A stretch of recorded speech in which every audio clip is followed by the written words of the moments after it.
Alright, ladies and gentlemen, welcome once again to my channel. Welcome to another video where today we're going to be discussing step 9 in continuation of the 12-step series. So, in the previous step, we compiled a list of all the people that we had on our fourth step that we had harmed in whatever way, right? In whatever way our resentments harmed them, even if they harmed us initially, we have their name on a list so that way we can try and rebuild relationships and rebuild bridges that other people may have torn down, or perhaps we have torn down ourselves through our own hurt feelings. But point being, we have that list, and now in step 9, made direct amends to such people wherever possible, except when to do so would injure them or others. The principle behind this step being justice. The point of this step is to bring back a state of balance. Okay? We are trying to bring things back into harmony. The actions that we have taken that have caused harm throughout the universe, throughout our communities, right? We're trying to repair those damages because we recognize that we caused some damage. So,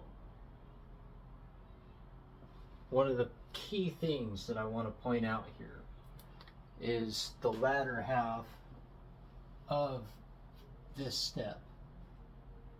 Except when to do so would injure them or others. In a previous step where I had read from the book, it mentions that we have no right to save our skin at another person's expense. So one of the big things is, if your amends is going to involve other people, it's a very delicate situation, and I would recommend seeking out some counsel for that one. So, let's say you committed a crime with somebody else against somebody else. You're not there to make amends for that other person. Okay?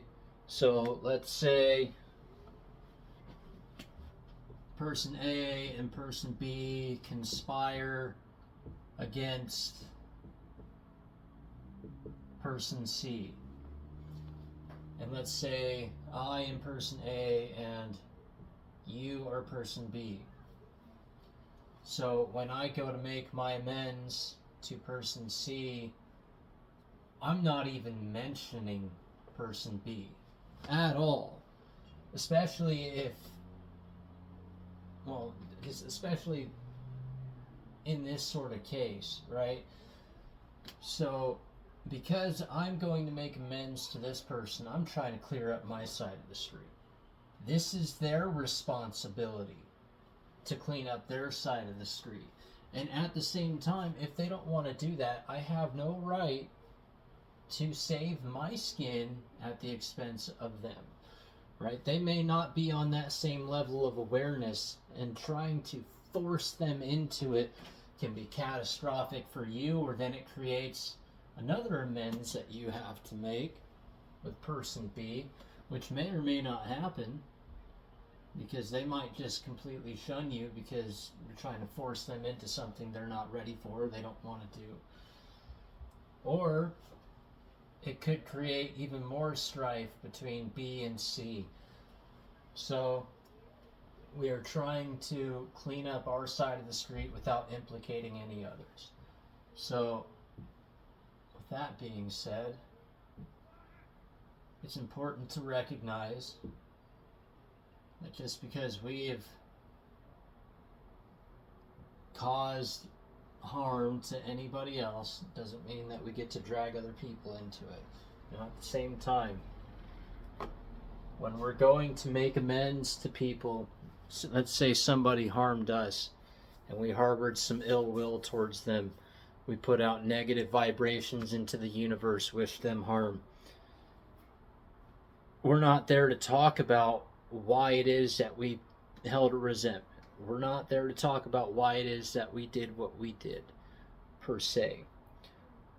We're there to try and make amends, and it doesn't just mean say sorry, right?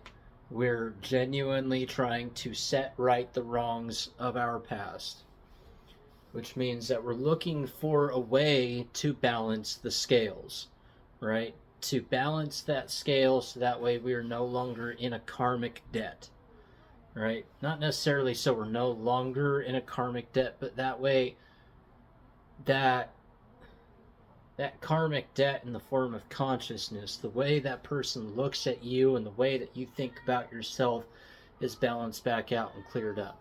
That way there's, to the best of our ability, no hard feelings. Now, let's say person A is trying to make amends to person B, right? And there's some mess over here and there's mess over here because person B also did some stuff against person A, right? What we're trying to do, again, clean off our side of the street. If person B doesn't want to accept our amends, great, wipe your hands off of the situation, and you did what you could. What you did do is you planted a seed. We talked about planting a seed. We talked about watering that seed. At the same time, if they don't want anything to do with you, don't push the issue. But we're here to clean up our side of the street and not worry about other people's side of the street. So again, we're not making this about what you did. We're making this about, I did this, I was in the wrong, I want to make it right. How do I do that? How can I make this up to you? And sometimes it's honestly surprising. Some people accept your apology without much of anything. Some people will ask that you just help them out with some things. Some people, buy you food. Some people completely openly reject you, and that's fine. No matter how it goes, it's fine. Just be prepared for anything. But so I wanted to do a little bit of a reading from the Big Book of Alcoholics Anonymous once again. And these are called the 9th step promises, so to speak. We just recognize it as the 9th step promises within the confines of an Alcoholics Anonymous group. But if we are painstaking about this phase of our development, we will be amazed before we are halfway through. Simple if-then conditional promise. We are going to know a new freedom and a new happiness. We will not regret the past, nor wish to shut the door on it. We will comprehend the word serenity, and we will know peace. No matter how far down the scale we have gone, we will see how our experience can benefit others. That feeling of uselessness and self-pity will disappear. We will lose interest in selfish things and gain interest in our fellows. Self-seeking will slip away.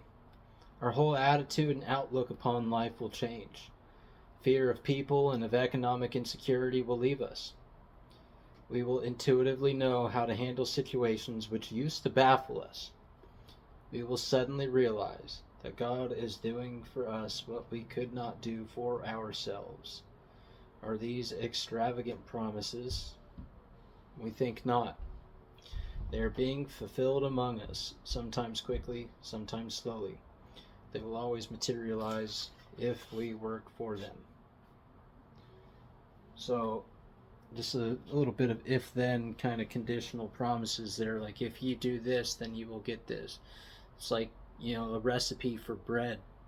If you add the eggs and you add this and you add this, if you do this, and this in this order, then you will get this bread. And if you mess up here, then it will come out like this, or it won't look right, or it won't taste right. But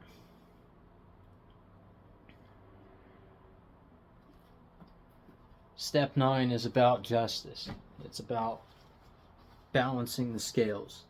It's about recognizing where we did wrong and trying to right it before it comes back to bite us and we're forced to live out some harmful consequences. Now, I mean, that's not for everyone. Some people would rather accept the consequences of their actions, and that's neither here nor there. But this is a way of overcoming an obstacle, right? Obstacle of alcoholism, obstacle of drug addiction, where we recognize that we did something in the past that caused harm, and we want to set it right. So, in my particular case, I noticed that within my own family, I caused a lot of division and strife and pain and fission within the nucleus, within the core of my family. And it broke my family apart in many ways. It caused my family to not trust me. It caused my family to not trust other people. It caused my family to look down upon me and other people. And so what we're doing, or what I did, was I set out, and I still do, right? Because there's all this division between my family and I, where we're not as much of a family unit as we used to be. What we're doing is trying to resolve these divisions, resolve this fission, so to speak, to bring back to a state of unity. Right? In terms of nuclear fission versus nuclear fusion, you've got the nucleus of an atom, right, as portrayed with a bunch of little particles that then spreads out, right? This then breaks apart into a bunch of different particles, or the atom, the nucleus of the atom breaks apart. And what we're trying to do, right, is instead of keeping the fission going, bring things back, not necessarily to a complete state of how things were before, but into something more stable.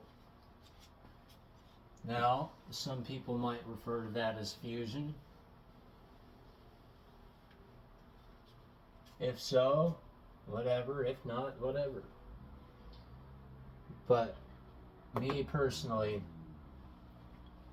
when I recognized that I caused a lot of damage, I wanted to set it right. But then when I looked at it even more intensively, and I saw that I had been at the root cause of almost every problem that I had growing up, it really made me want to make things right and help other people, because I recognized that I was the maker of all my problems. My attitude and outlook upon life was mind-bogglingly skewed from such a young age. And I mean, I can get into detail about what happened to me when I was a kid, and it definitely, it does help some people, like some people have been molested, some people have been bullied, some people grew up in broken households where the parents were divorced and they were going back and forth, or they didn't have one parent there at all. And I mean, I happen to have experience with all those things. But that's not really the point. The point is, like, I looked at my life way back then, and I realized that it was my inability to let things go that caused me to act out continually against other people. And the fact that I was trying to give conditional love to other people rather than unconditional love, that's what caused so many problems. Like, almost every problem I had was caused by me being conditional and me being angry and bitter about shit that happened in the past, and instead of letting things go, I lashed out against others and they retaliated. Sometimes it seemed like it was their fault, and I was like justified in my actions, and that's not exactly how things work. Just because someone did something in the past doesn't mean that you have to keep acting in a hostile manner towards them, and whether or not they've apologized is completely irrelevant. Whether or not they've made amends is completely irrelevant. This is about taking personal responsibility and accountability. And so, as an individual, it's my obligation, my opportunity, my responsibility to lead by example.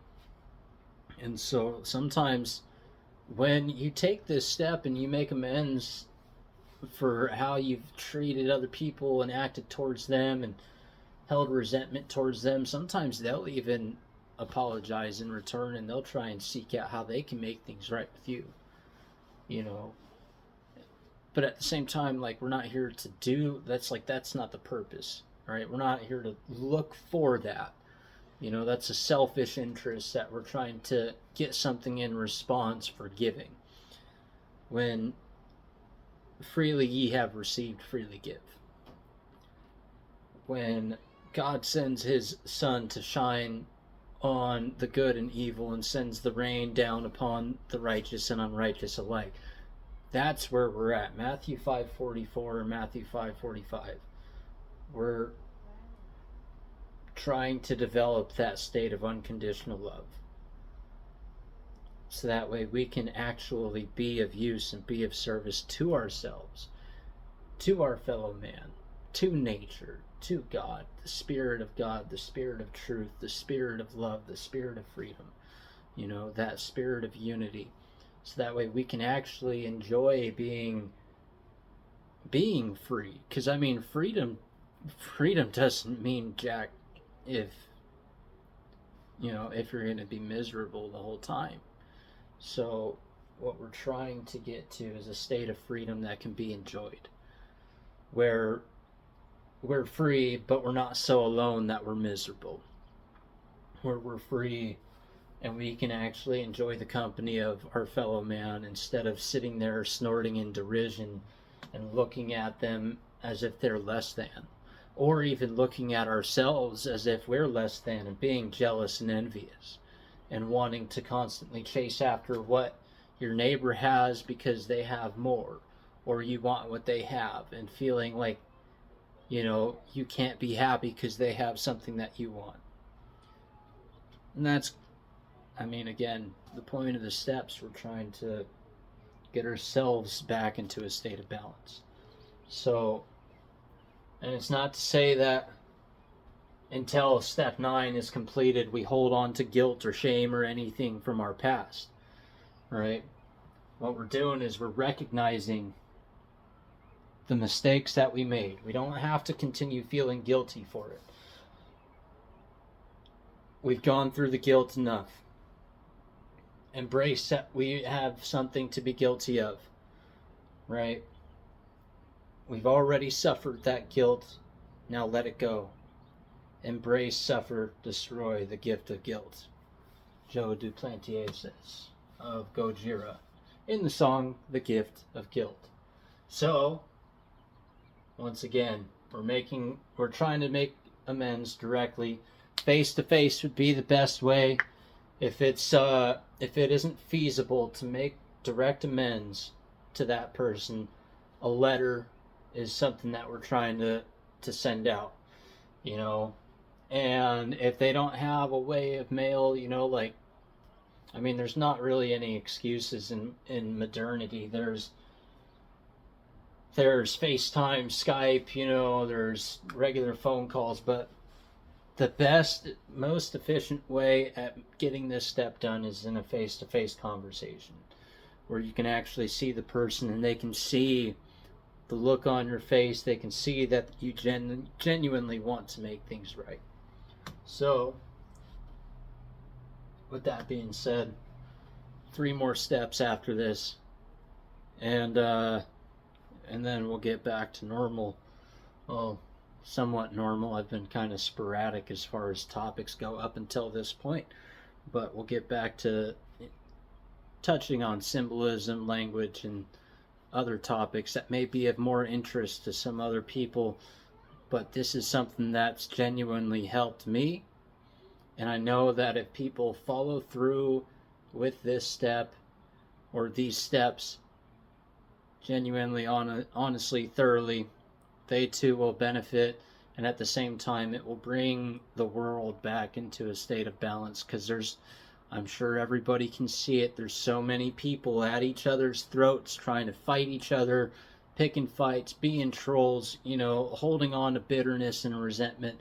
I was one of them, and it doesn't have to be that way. So if you actually want something different in this life, not only for you, but for your children, for your friends, for your family, for that neighbor across the street, for that person across the world that you don't even know, I mean, give it a shot. What's the worst that can happen? All right. Peace, guys.